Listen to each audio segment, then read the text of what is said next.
कहानी। एक राजा था। वह वैशाख माह में प्रतिदिन ब्रह्म मुहूर्त में उठकर गंगा जी में स्नान करता था। राजा का आदेश था कि मुझसे पहले गंगा जी में कोई भी स्नान नहीं करेगा। राजा जब गंगा जी में स्नान करने जाते तो उन्हें प्रतिदिन शांत जल के स्थान पर हिलता हुआ जल दिखाई देता। तो राजा को संदेह होता कि निश्चय ही मुझसे पहले कोई प्रतिदिन गंगा जी में स्नान करता है। अतः राजा ने नदी के तट पर पहरेदार बिठा दिए।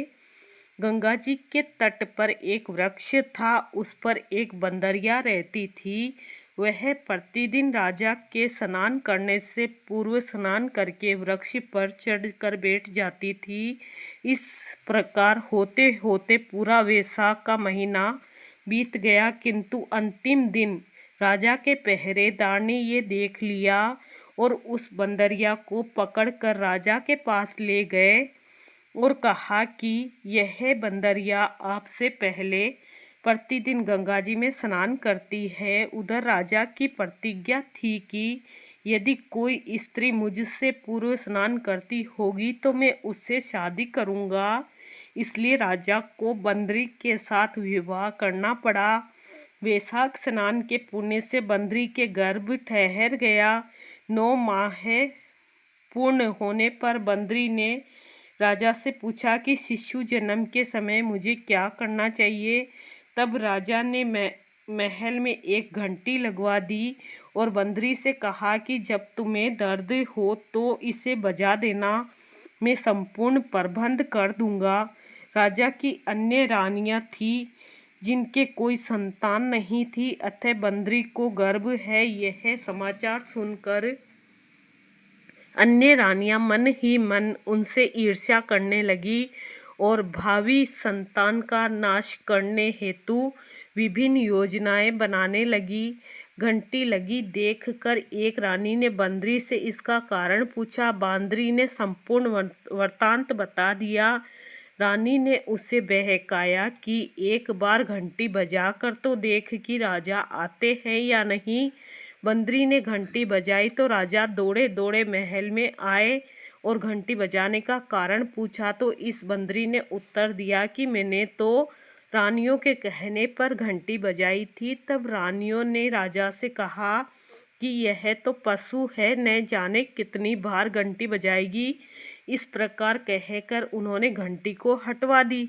कुछ दिनों बाद बंदरी के शिशु जन्म का समय आया तो उसने अन्य रानियों से पूछा कि मैं क्या करूं। तब रानियों ने कहा, तुम आंखों पर पट्टी बांधकर सो जाओ। बंदरी के वैशाख माह के स्नान के पुण्य प्रताप के रूप में एक सुंदर पुत्र हुआ। शिशु जन्म होते ही उसके रोने से पूर्व ही रानियों ने उसे एक टोकरी में रख कर दासी को दे दिया और आदेश दिया कि इसे नदी में बहाकर आ जाओ और उस शिशु के स्थान पर एक पत्थर रख दिया। राजा को भी कहला दिया कि बंदरी ने एक पत्थर को जन्म दिया है। राजा ने सुना तो उन्होंने भी संतोष कर लिया कि जब दूसरी रानियों के संतान नहीं है तो यह तो बंदरी अर्थात पशु है, इसके क्या संतान होगी।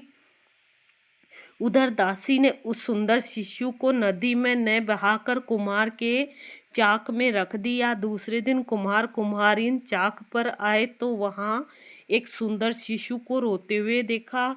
कुम्हार कुम्हारिन भी निसंतान थे, अतः उन्होंने उस शिशु को अपने लिए भेजी गई भगवान की भेंट मानकर और बड़े प्रेम से शिशु का पालन पोषण करने लगे। कुछ बड़ा होने पर उस बालक को यह ज्ञात हो गया कि वह बंदरी का पुत्र है जिसको रानियों ने मरवाना चाहा था। एक दिन वह बालक कुम्हार के बनाए हुए मिट्टी के हाथी घोड़े लेकर पनघट पर जा बैठा और दासियों को देखकर कहने लगा, आओ रे मेरे मिट्टी के हाथी घोड़े पानी पियो।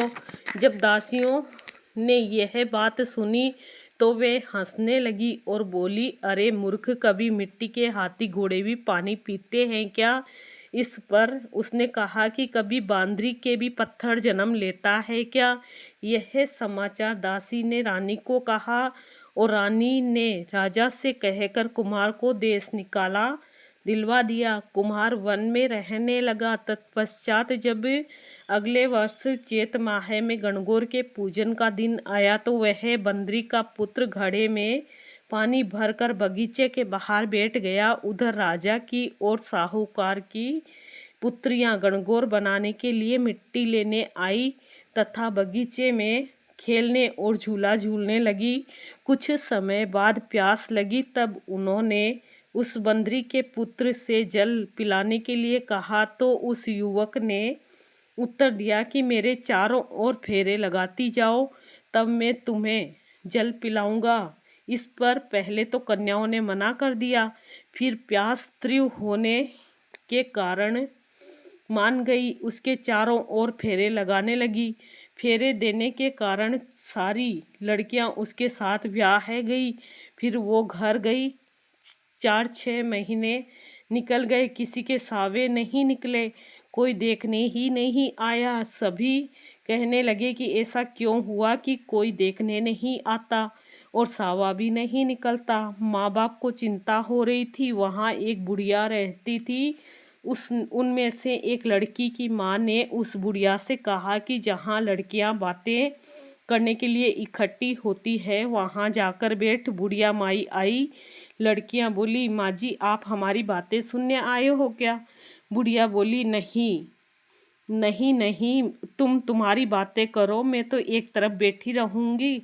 लड़कियां आपस में बातें करने लगी। एक बोली, हम सब ने कुमार के बेटे के चारों ओर फेरे लिए हैं तो हम सब उससे ब्याह गई है, इसलिए हमारा कोई सावा नहीं निकलता, न कोई देखने आता है। बुढ़िया ने सुन लिया और लड़कियों की माताओं को बता दिया। उन लड़कियों के पिता कुम्हार के घर गए और बोले कि हमारी लड़कियां तेरे बेटे के फेरे खा चुकी है, इसलिए उनकी शादी तेरे लड़के के साथ करनी पड़ेगी। कुम्हार बोला, मेरा बेटा इतनी पत्नियों को कैसे संभालेगा? लड़के ने लड़के से पूछा तो लड़का बोला, फिक्र मत करो, मैं सब संभालूंगा। इन सब का ब्याह है मेरे साथ करा दो। लड़कियों के पिता ने धन दहेज देकर सबको विदा किया। आगे चलकर हर पत्नी के एक एक पुत्र हुआ। एक दिन बंदरी के बेटे ने कहा, चलो राजा के यहाँ चलते हैं। तब पत्नियों को तैयार करके राजा को समाचार करवाए कि हम सब आपसे मिलने आ रहे हैं। सब जने राजमहल पहुँचे।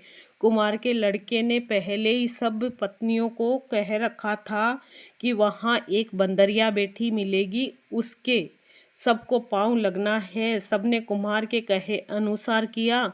दूसरी रानियों से बोली भी नहीं, पैर भी नहीं लगी।